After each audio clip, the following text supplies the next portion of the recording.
Hi Reddit. You know that feeling when you wake up in the morning and for a few seconds you don't know where you are? Then your eyes focus on the familiar outline of the chandelier, the light wooden beams on the ceiling, the profile of your sleeping wife next to you, and you're hit by a wave of relief and happiness. I'm home, you think. This is my life. This is my family. That's how I woke up every morning for almost 3 years. My name is Jonathan West, and 2 years ago, I was, without exaggeration, the happiest man on earth. My story didn't start with a whirlwind romance or a passionate affair. It started with a cup of coffee, or rather, the lack of one. I was sitting in a small coffee shop in Lincoln Park, reading reports on my laptop, trying to finish my Americano. It was raining outside, one of those Chicago downpours that turn the city into a continuous gray watercolor painting. The door swung open, and along with a gust of wind, a girl flew inside.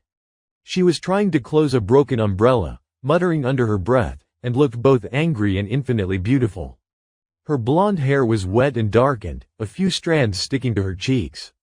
She walked up to the counter, ordered a double espresso, and turning to find a free table, her elbow hit my cup. The brown liquid spread across my papers. I froze. She froze. In her blue eyes, I saw pure horror. "Oh my God," she exclaimed. "I'm so sorry. I'm so clumsy. Please forgive me." I looked at the ruined reports, the puddle on the table, then back at her. And suddenly, I found it funny. Truly funny. How insignificant those papers were compared to what was standing in front of me. "It's fine," I said, smiling. Honestly, I didn't want to read them anyway. A perfect excuse to put off work until tomorrow. She looked at me incredulously, but then, apparently catching my laughter, she smiled too. It was a smile that turned something inside me. "Let me at least buy you a new coffee," she offered. "It's the least I can do." I agreed. We talked for 2 hours. Her name was Elizabeth Ashton. I had no idea who she was until she mentioned that she worked for her father's company, and her father was Richard Ashton, the owner of that chain of dealerships, Westlake Motors, whose billboards plastered the city. I could have been scared. I could have thought, this isn't my circle. But I didn't think. I just watched her laugh, tucking a strand of hair behind her ear, and knew I was a goner. Our romance developed rapidly. We met almost every day. I discovered that behind the mask of a spoiled heiress was a smart, witty, and slightly vulnerable girl. She was tired of empty talk and the golden youth who only saw her as an appendage to her father's wealth. I saw her as Lizzie. I took her to diners with the best hot dogs in town and to late-night movies. I didn't try to impress her, I was just myself. When we decided to get married, meeting her father was inevitable. I prepared for the worst. I imagined a strict office, a haughty look, questions about my income and prospects. Instead, Richard Ashton received me in his country home, shook my hand firmly, like a man, and offered me a whiskey. He studied me all evening. He asked about my work, my views on life and business. And at the end of the conversation, when Lizzie stepped out for a minute, he said, "Jonathan, she needs you. Not like all those pompous turkeys. Don't break her, and don't let yourself be broken." I promised. I loved her. What else could I promise? The wedding was modest by Ashton standards and grand by mine. We moved into her apartment downtown, but it was temporary. And then something happened that made me believe in fairy tales. Lizzie got pregnant. We were both over the moon. When she told her parents the news over Sunday dinner, Richard put down his fork, wiped his mouth with a napkin, and looked at us with a completely unreadable expression. "That's wonderful news," he said. "Lizzie, I've been thinking for a long time about what to give you for the birth of your first child. And I think I've figured it out." A month later, when our son, little Thomas, was born, Richard kept his word. A lawyer entered Lizzie's hospital room with a thick folder of documents. He announced that from that day forward, the chain of dealerships, Westlake Motors, was now fully owned by Elizabeth West. Richard would only retain a nominal position as an advisor. "This is for my grandson," he said, peering into the crib at the wrinkled, red-faced little bundle. "And for you, daughter. Manage it yourself." Lizzie cried. I hugged my father-in-law and thanked him. I felt a little awkward, but he just waved it off. "You're my deputy now, kid," he winked at me. "Learn. Lizzie needs a reliable person by her side." And I learned. I quit my job at the logistics company and plunged headfirst into the car business. The first 6 months were hell. I understood nothing about the logistics of luxury car deliveries, The nuances of dealing with clients from the Forbes list, or the internal politics of the company. Lizzie, despite her delicate appearance, turned out to be a born leader. She was tough, demanding, but fair. I was the one who smoothed things over. I handled personnel, resolved conflicts, managed operational processes. We were the perfect team. Me, the soft, diplomatic manager. Her, the strong-willed, decisive captain. At home, Thomas was waiting for us. I adored that little boy. I could sit by his crib for hours, watching him snore in his sleep, breathing in his scent. I changed diapers, got up with him at night, letting Lizzie sleep after a hard day. We were happy, so happy it was almost frightening. I often thought, do I deserve all this? But I pushed the thought away. I just enjoyed every minute. I trusted her completely, so much so that I didn't notice the obvious. Or maybe I didn't want to notice. It all started subtly, like a mild illness you chalk up to fatigue. About 1.5 years after we took over the company. Business was booming. We opened a second showroom, expanded the staff. Among the new employees was a guy named Derek Stone. He was about 25, tall, athletic, with that polished, glossy look that appeals to women over 40 buying themselves convertibles as divorce presents. Lizzie personally approved his candidacy for the position of senior sales manager. I didn't think much of it. She handled interviews for key staff herself. At first, everything was normal. Derek worked well, brought in excellent numbers. Female clients adored him. Sometimes I noticed him lingering in Lizzie's office longer than necessary, but I chalked it up to work matters. I often stayed late with her myself, discussing strategy. The first sign was a change in her behavior. Lizzie had always been a bit aloof in public, but at home, with me and Thomas, she would thaw. Now she was becoming aloof at home too. She would sit at dinner staring into space, not hearing what I said. Questions about work were met with monosyllables. It's fine, just tired. I bought her flowers, tried to free her from household chores, took on all the Thomas-related tasks in the evenings. She accepted it as her due, but I no longer saw gratitude in her eyes. Then her phone habits changed. Before, she could leave it anywhere. Now it was always within reach, lying screen down. If it rang when I was nearby, she would turn away or leave the room. I told myself it was just important negotiations. That I was being paranoid. That I shouldn't suspect her. She was the mother of my son and my wife, whom I loved more than life itself. The worst part started 3 months later. Lizzie began finding reasons to fight over nothing. She didn't like how I loaded the dishwasher. She was annoyed that I breathed too loudly while watching TV. I tried to joke, tried to hug her, but she pulled away as if my touch was unpleasant to her. And then the thunder struck. That evening, I came home later than usual. I was held up in a meeting with the accounting department. When I entered the bedroom, Lizzie was sitting on the bed with a face like stone. In her hands, she clutched my phone. I always left it charging in the living room. Where were you? She asked in an icy tone. At work, Lizzie. You know we're closing the quarter. Don't lie to me. She suddenly screamed, and I flinched. I'd never heard her scream like that. I know everything, Jonathan. Know what? I genuinely didn't understand. She threw my phone at me. I caught it automatically. On the screen was an open text message. From someone named Susan. I frantically tried to remember who that was. Oh, right, Susan from our. We were discussing the vacation schedule for next week. I had written, "Hi Susan, we'll send the final version tomorrow." And her reply, "Okay, looking forward to it. Good night, Jonathan." Who is this? Lizzie's voice trembled with rage. Good night. You're so close you're saying good night to each other? Lizzie, that's Susan from our. We were discussing work. I tried to approach her. Don't come near me. She recoiled. Do you think I'm an idiot? I've seen how you look at her in the office. Everyone has. I don't look at her at all. I can't even remember what she looks like. This is insane. Insane? She laughed, and there was nothing cheerful in it. You're calling me insane? To justify your cheating? I did not cheat on you. I yelled back, losing my composure. Never. How can you say that? Enough. She grabbed a pillow and threw it at me. Get out. Out of my house. Lizzie, this is our home, I said quietly, trying to reach her. We have a son. Let's talk calmly. There is no more us. She screamed so loudly she probably woke Thomas. You betrayed me. Get out, or I'll call the police and say you hit me. Father will grind you into dust. I looked at her and didn't recognize her. Standing before me wasn't my wife, but a stranger, a bitter person. There was such hatred in her eyes that it scared me. Not for myself, for her. What had happened to her? I grabbed a bag, threw in the first things I found. A couple of t-shirts, my laptop, a charger. I went to Thomas's room, stood by the door, holding back tears. I couldn't go in, couldn't wake him.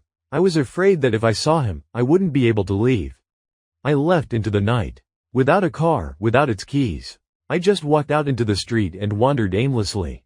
An hour later, I realized my feet had carried me to the L station.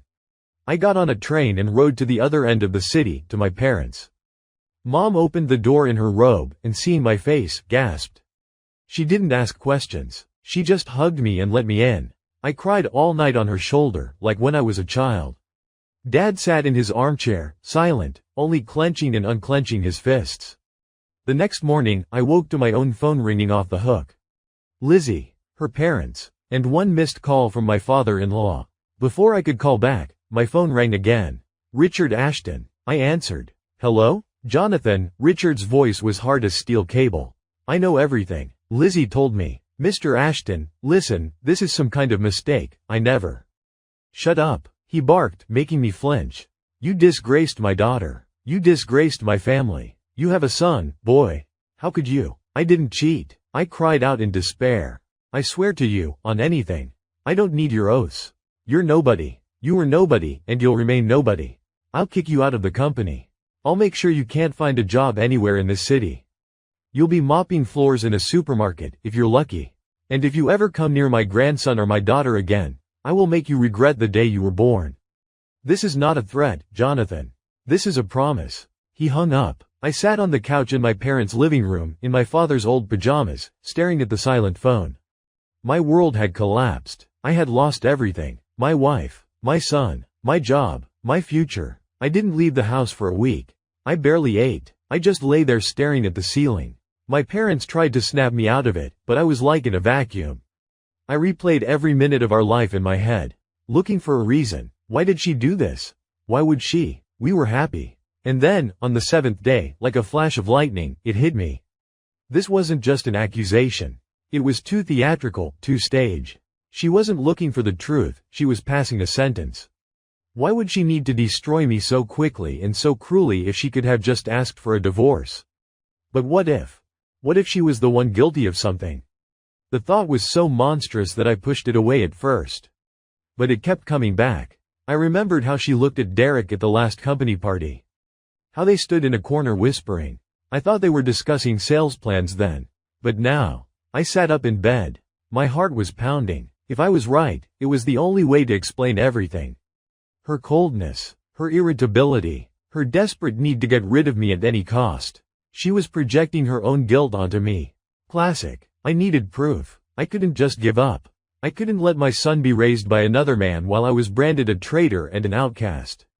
I had to know the truth, no matter how bitter. I opened my laptop and started Googling. Private Investigator Chicago. An hour later, I found an agency with good reviews and called. We agreed to meet the next day. The detective's name was Vincent Morales. He was a heavy-set man in his 50s with tired eyes and a habit of tapping his fingers on the desk. His office was in an unremarkable building on the outskirts of the city. I went there feeling like a conspirator. I told him everything, the whole story from beginning to end. About Lizzie, about her father's gift, about Derek, about the false accusation. Mr. West, Vincent said after listening, I take on cases like this often. And I'll tell you, either your wife is having a nervous breakdown, or she's hiding something. Based on what you've told me, I'm betting on the latter. How much will it cost? I asked. A week of surveillance, photos, video, a report. Since you're the wrong party, I'll give you a discount. $5,000. I had some savings. I agreed without haggling. This was the price of my life. The next 7 days were the longest of my life. I was on pins and needles. Vincent called me every evening with brief updates. Subject left for work. Subject picked up child from daycare. Subject went to the gym. Nothing incriminating. I started doubting myself. Then, on the 8th day, my phone rang at 9 in the morning. Jonathan, Vincent's voice was grim. I've got everything you need. Come in. An hour later, I was sitting in his office. On the table in front of me lay a thick envelope. Vincent silently pushed it towards me. I opened it with trembling hands. The first photo knocked the wind out of me.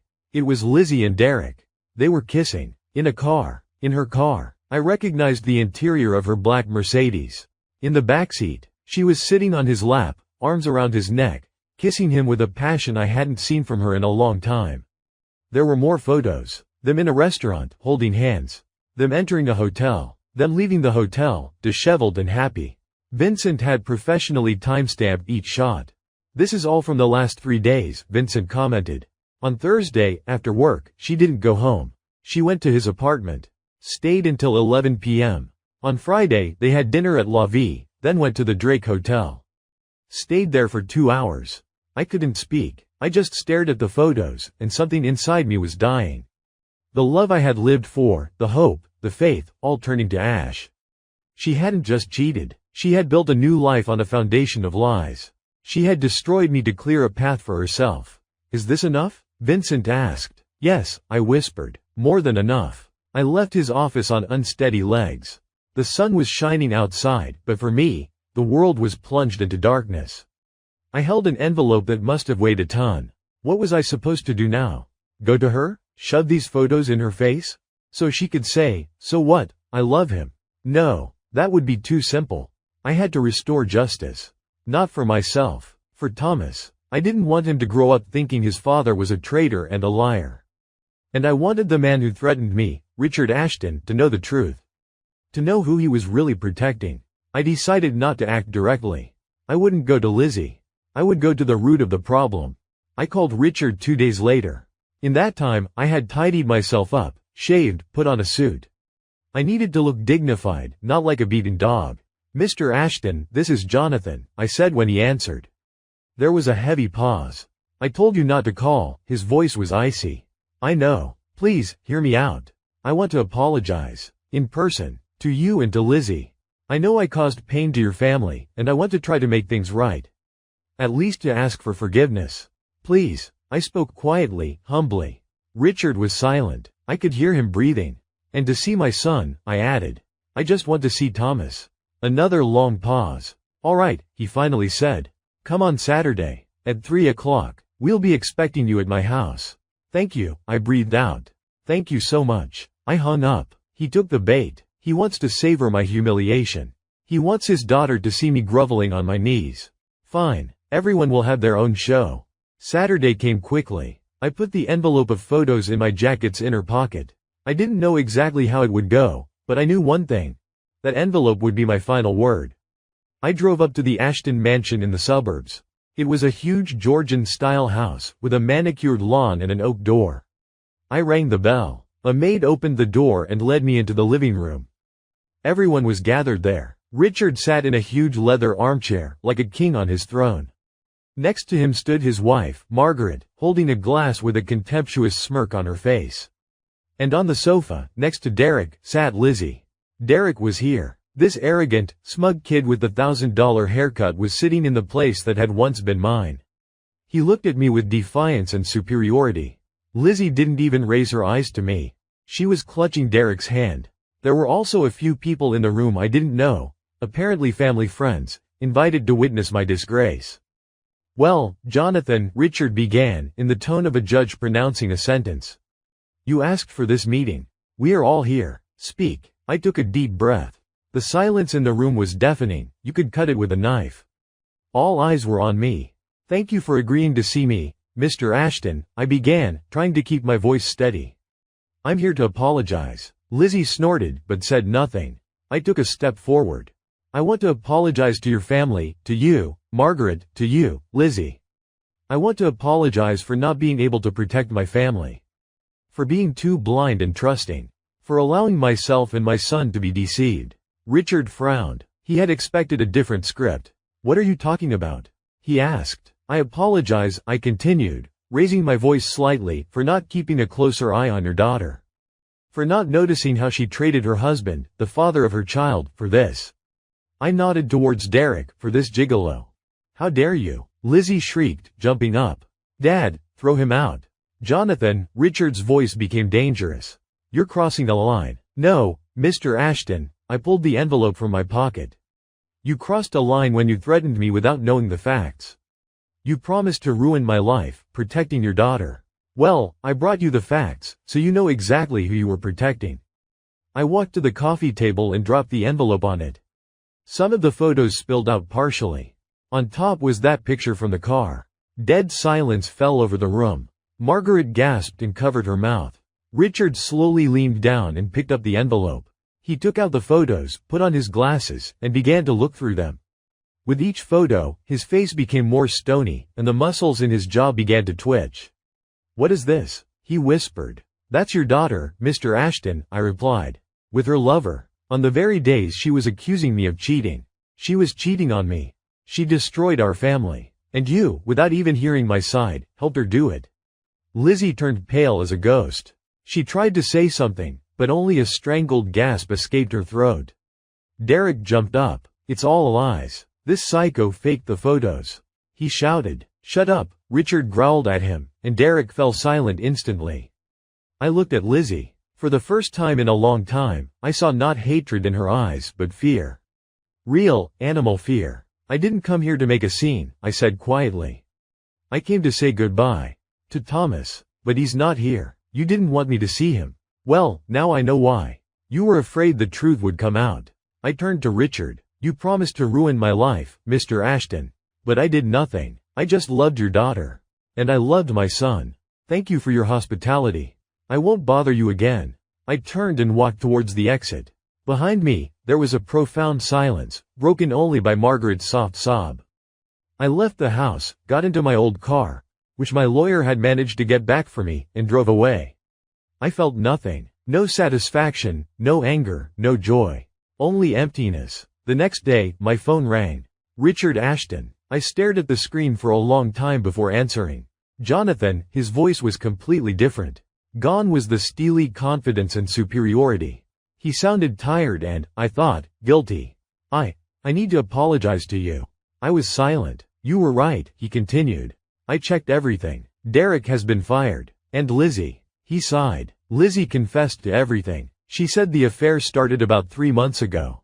And she just got scared you would find out. Decided to strike first." "I know," I replied curtly. "Jonathan, I was unfair to you. I said terrible things. Forgive me, son. I was blinded by love for my daughter. I never thought she was capable of such cruelty." "You're her father," I said. "It's understandable. Come back," he said suddenly. "To the company. It's your place. You practically built it. I'll take care of everything. Lizzie doesn't work there anymore. I'm taking the business away from her." I chuckled, bitterly. "Thank you for the offer, Mr. Ashton. But I won't come back." "Why?" he asked, genuinely surprised. "It's your baby." "No," I replied. "My baby is Thomas. The company was your daughter. And I don't want anything to do with anything connected to her anymore." "Thank you, but no." "But how?" he started. "Mr. Ashton," I interrupted him. "Remember what you said to me on the phone? You promised to ruin my life. You promised I'd be mopping floors. I haven't forgotten. And I want you to remember it too. Please, don't call me again." I hung up, and turned off my phone. 2 months passed. I got a job at a small logistics company. Not the one I worked at before, a different one. A simple analyst. The pay isn't great, but it's enough. I rent a small apartment. I'm trying to rebuild. I hear news through mutual acquaintances. Word is, Richard kept his promise. He took Westlake Motors away from Lizzie. Completely. Kicked her off the board and froze all the accounts he had opened in her name. What's more, he threw her out of the house. Literally. Packed her things and put the suitcases out on the doorstep. He declared he wouldn't tolerate lies and betrayal in his house, and that she had disgraced the family name. Now Lizzie lives somewhere in the suburbs, in a rented apartment. They say Derek dumped her as soon as he realized the money was gone. She's alone, without money, without status, without family. I don't know how I feel about that. Somewhere deep down, maybe I feel sorry for her. She was the mother of my son. But that pity shatters against the wall of pain she caused me. The most important thing is Thomas. Richard allows me to see him. Once a week, on Saturdays, I go to his new home. He moved in with his grandfather. Margaret looks after him. I come, and we spend a few hours together. I feed him, walk with him, read him books. He's still small, he doesn't understand anything, but when he smiles at me and reaches out his chubby little arms, I know what I'm living for. Richard has tried to talk to me several times, offered money, help. I refuse. I'm building my own life. From scratch. From the ashes. I sit on the balcony of my small apartment in the evenings, drinking tea, watching the lights of the big city. Somewhere out there, in that city, is my glass house, my perfect life, my naive belief in fairy tales. It's shattered into a million pieces. But you know what? Glass can be picked up. Or you can build something new. Something not so fragile. From real stone. I'm no longer a vice president. I'm just Jonathan West, Thomas's father. And that sounds proud. I survived. I learned the truth. And I'm moving forward. Because I have someone to move forward for. And that, I suppose, is true happiness. The kind you can't buy with Richard Ashton's money.